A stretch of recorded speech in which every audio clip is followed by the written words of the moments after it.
여러가지 방정식 1단계, 이번 시간에는 3차 방정식의 근과 계수의 관계에 대해서 배워보겠습니다.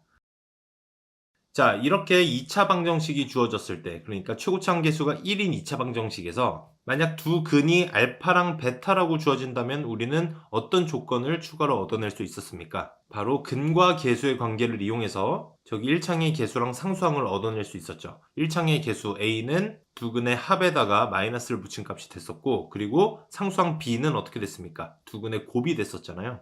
자, 이렇게 2차 방정식에도 근과 계수의 관계가 있듯이 3차 방정식에도 근과 계수의 관계가 있습니다. 이렇게 최고차항의 계수가 1인 3차 방정식이 있을 때요. 그 방정식의 세근을 알파, 베타, 감마라고 하면 이걸 이용해서 2차항, 1차항, 상수항의 계수들을 다 구해낼 수 있다는 겁니다. 자, 그래서 3차 방정식의 근과 계수의 관계는 어떻게 구하는지 지금부터 설명을 해드리겠습니다. 자, 이렇게 최고차항의 계수가 1인 3차 방정식이 있다고 한번 해볼게요. 그리고 이 방정식의 세근을 알파, 베타, 감마라고 했을 때요. 우리가 세근을 알면 저 3차 방정식, 전개되어 있는 저식을 세 인수의 곱으로 표현을 할 수 있었죠. 어떻게 표현합니까? x-알파, x-베타, x-감마. 이렇게 세 근을 안다는 건 저 3차식의 세 인수를 아는 것과 똑같은 거죠. 그렇죠? 자, 그래서 얘를 전개하면 다시 위에 있는 식이랑 똑같아져야 된다는 겁니다. 자, 그럼 전개했을 때 어떻게 됩니까? 일단 x세제곱으로 출발하겠죠? 그 다음에 2차항이 어떻게 나오냐면요. 실제 다 전개해서 한번 묶어주면 마이너스 알파 플러스 베타 플러스 감마라는 계수를 갖게 됩니다. 궁금하신 분들은 직접 해보셔도 되는데요. 자, 우선은 그냥 이렇게 되는구나 정도로만 생각하시고 넘어가셔도 괜찮겠습니다. 자, 그리고 1창의 계수는 어떻게 되냐? 알파 베타 더하기 베타 감마 더하기 감마 알파. 이게 플러스로 묶여 있는 거죠. 그리고 상수항은 어떻게 되냐? 마이너스 알파 베타 감마.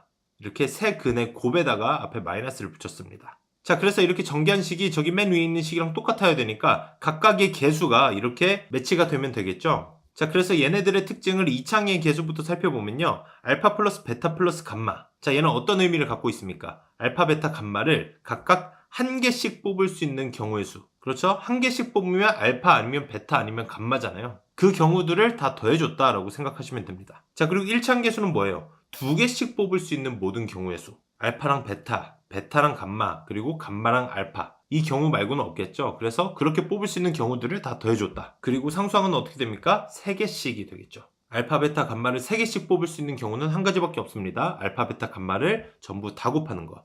자, 그 다음에 주의해야 될 부분이 뭐냐? 부호예요, 부호. 부호는 무조건 마이너스 플러스 마이너스가 번갈아서 나오도록 적어주시면 됩니다.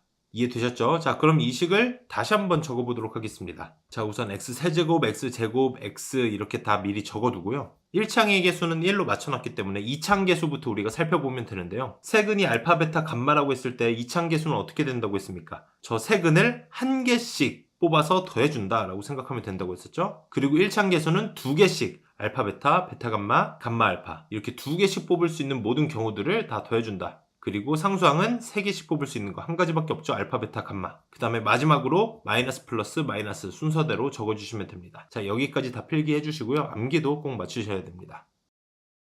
자, 암기까지 마치셨으면 예제 문제 풀어보겠습니다. 3차 방정식이 있고 세근을 알파, 베타, 감마라고 했습니다. 일단 최고차항 계수는 1로 맞춰져 있잖아요. 그런 상황이면 세 근을 알 때 우리가 근과 계수의 관계를 사용할 수 있다고 했었죠. 우선 여기 있는 2차항 계수는 어떻게 된다고 했습니까? 한 개씩 뽑을 수 있는 경우 알파, 베타, 감마 얘네들을 다 더해주면 되는데 앞에 마이너스가 붙는다고 했었죠. 자, 그리고 1차항 계수 마이너스 12는 어떻게 될 거냐? 2개씩 뽑을 수 있는 경우 알파, 베타, 베타, 감마, 감마, 알파 그 다음에 얘 같은 경우는 앞에 플러스가 붙는다고 했고요. 그리고 마지막 상수항은 어떻게 돼요? 3개씩 뽑을 수 있는 거 알파, 베타, 감마 이거 하나밖에 없죠. 그리고 앞에 마이너스를 붙인다. 그럼 얘네가 각각 마이너스 7, 마이너스 12, 8 이렇게 되는 거잖아요. 자, 앞에 마이너스 붙어 있는 것들은 양변에 다 마이너스를 붙여주고 우리가 이렇게 얻은 세식을 이용해서 결국에 얘네를 구해줘야 되는 겁니다. 자, 이 모양이 지금 당장 여기에 보이는 건 없으니까 분모를 한번 통분을 해볼게요. 알파, 베타, 감마로 통분을 하면 분자가 어떻게 되냐? 알파, 베타 더하기 베타, 감마 더하기 감마, 알파가 됩니다. 자, 분모랑 분자 이미 우리가 다 구해놓은 식들이잖아요. 그래서 얘네들을 각각 대입을 해주면 됩니다. 그래서 마이너스 8분의 마이너스 12가 되겠죠? 그래서 정답은 2분의 3이 됩니다.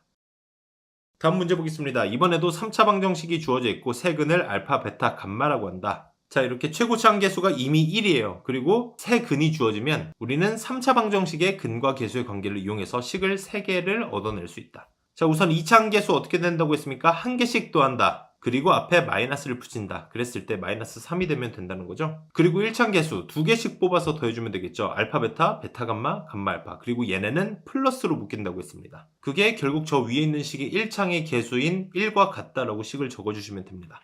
자, 그리고 상수항 어떻게 됩니까? 3개씩 뽑을 수 있는 경우 알파, 베타, 감마밖에 없죠. 그리고 얘는 앞에 마이너스가 붙는다. 그게 상수항 마이너스 3이 된다는 거죠. 자, 그래서 마이너스 붙은 것들은 양변에 다시 마이너스를 취해주고 이렇게 얻은 3가지 식을 이용해서 알파 제곱 더하기 베타 제곱 더하기 감마 제곱을 구해줘야 됩니다. 자, 물론 지금 당장 보이는 건 없는데요. 저렇게 제곱 더하기 제곱 더하기 제곱 우리가 이미 인수분해 공식으로 알고 있는 식이잖아요. 거꾸로 생각하면 또 곱셈 공식으로도 생각할 수 있겠죠. 어떤 공식이었습니까? 그렇죠. a 플러스 b 플러스 c의 전체 제곱, 이 공식이었잖아요. 여기 보시면 a제곱 더하기 b제곱 더하기 c제곱이 있죠. 자, 이렇게 제곱들이 3개가 더해졌다. 이 모양을 보면 이 공식을 먼저 떠올려야 되는 거예요. 그래서 a, b, c 대신에 알파, 베타, 감마를 대입을 해주면 되겠죠. 자, 이렇게 했더니 어떻습니까? 지금 위에 알파 플러스 베타 플러스 감마도 우리가 이미 알고 있는 거. 그리고 저기 있는 알파 베타, 베타 감마, 감마 알파 얘네를 더한 값도 1이라고 알고 있잖아요. 각각 대입을 해주시면 되는 겁니다. 그래서 알파 제곱 더하기 베타 제곱 더하기 감마 제곱만 남기고 넘겨주면 정답은 11이 됩니다.